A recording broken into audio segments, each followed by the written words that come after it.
I recently watched a Black Lodge Games stream, and it was like 2 hours long, and it was all about a Braunstein, and that had been on my radar for the last little bit before the big brouhaha. I won't even get into any of that stuff and what that's about, but Jeffro and Harmony Ginger and Black Lodge Games had brought it up, and I was like, all right, that sounds kind of awesome. I don't know how to really wrap my head around it, and also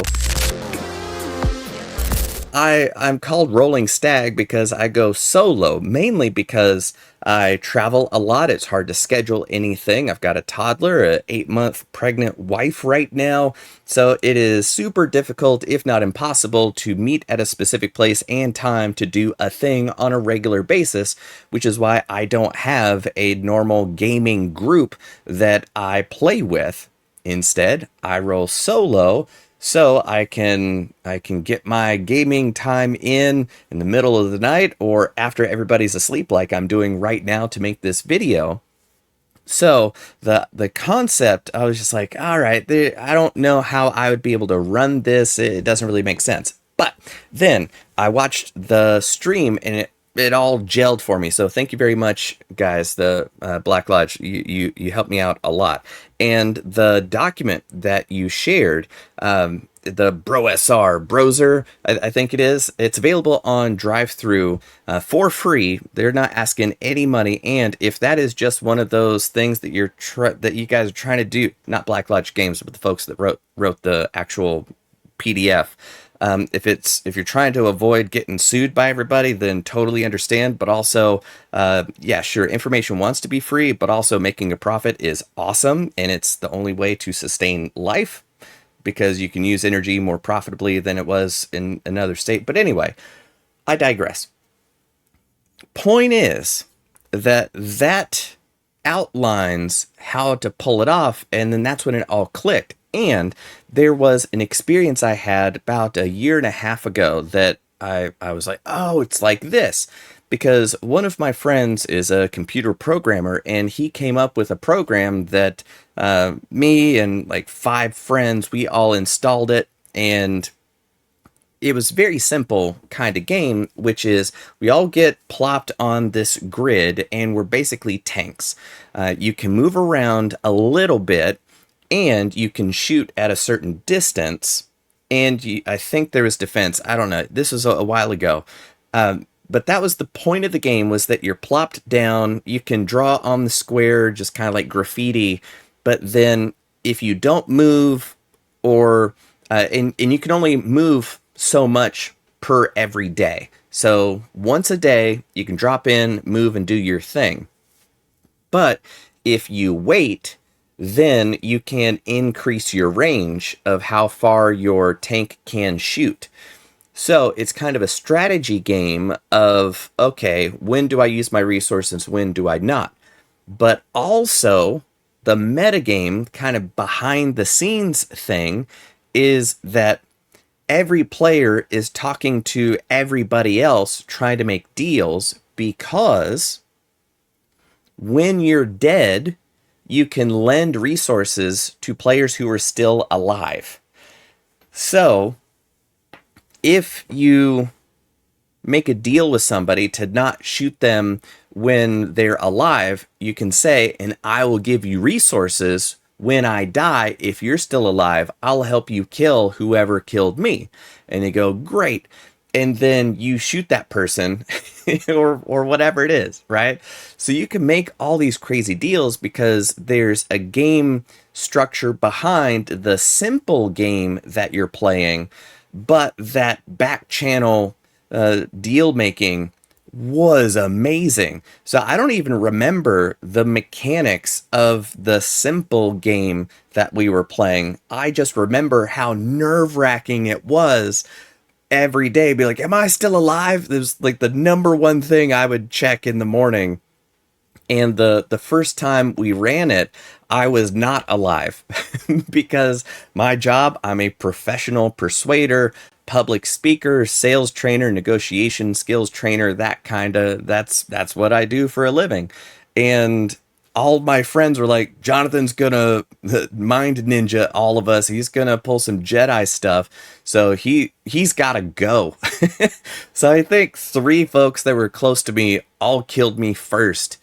And I didn't get to actively participate in the small frame game, but I was still involved in the big frame game, and I was like, all right, you three are dead to me. You, I'm going to give you all my resources. And of course, I didn't say that out loud. I just did it back channel style and gave my extra points to that person that was still alive. Then the next one, I was like, hey guys, can I make it past day one? I promise I'm not gonna mind ninja any of you. I give you my word. So I actually got to participate a little bit longer, and then I actually won that one, which was great. So it was a lot of fun. It was super intense too. Let me tell you, it was not passive. It was very, very nerve wracking, and just, oh, what's gonna happen? That sense of not knowing was phenomenal. So when I watched that stream and it finally clicked, I was like, oh my God, this is amazing. Okay.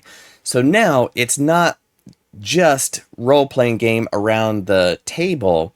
It can be synchronous. We all have to be in the same room at the same time, but it can be asynchronous, bounded by the end of every day, you've got to check in with what's going to happen, so that you get that kind of faction building and behind the scenes deal making and deal breaking and all that kind of stuff. And then when all of that comes to a place where it has to be resolved, that's where the game system comes in, like playing Dungeons and Dragons or Traveler or whatever game system you like to resolve the kind of Braunstein that you're running, whether it is naval battles or outer space combat and those rules, or are you doing like a Braveheart style 1,000 strong army going against a 700-person army, and how's that going to work? And then you use the rules to adjudicate how that plays out. Then you're back into the deal making and stuff going on. So this is actually super, super attractive to me. And I think I can make it work, because you could do a whole Discord server built just for this, where you've got each player has their own role, and then as the faction that they're playing. So then you, as the server administrator, can see all of it, but then it's just you and that faction person is there, and then only that person can see that chat. So then you, as the person running this whole thing, can see the daily check-ins from people about here's what happened, here's what you need to know, and then have a bird's eye view. But then all the players are using their Discord direct messaging, which you don't have access to, but that's also part of the fun, is even as the director, you're just like, I have no clue what all is going on. It's crazy. So then when you do hit a place where you do have to play out what happens because it's uncertain how it's going to unfold, then you could find as much time as you need or as little time to just hop on a session and then have everybody roll through how it plays out. And then you go, okay, the new state of affairs is this. Here's what's going on. Now everybody knows what's going on in terms of what just happened. And then you're right back into the behind the scenes big frame game, outside the context of the small frame of here's how this battle went. Super cool. Super cool. So if you're halfway curious about this, I've got a couple suggestions for you. First one is to go download that free PDF on DriveThruRPG and read it, check it out, open your mind. Second is go watch that stream that I will link up in the description as well. And then third is like this video, let me know what you think about it and whether or not you're going to be trying this out. And then I will see you in the next video. Thank you so much. Roll out.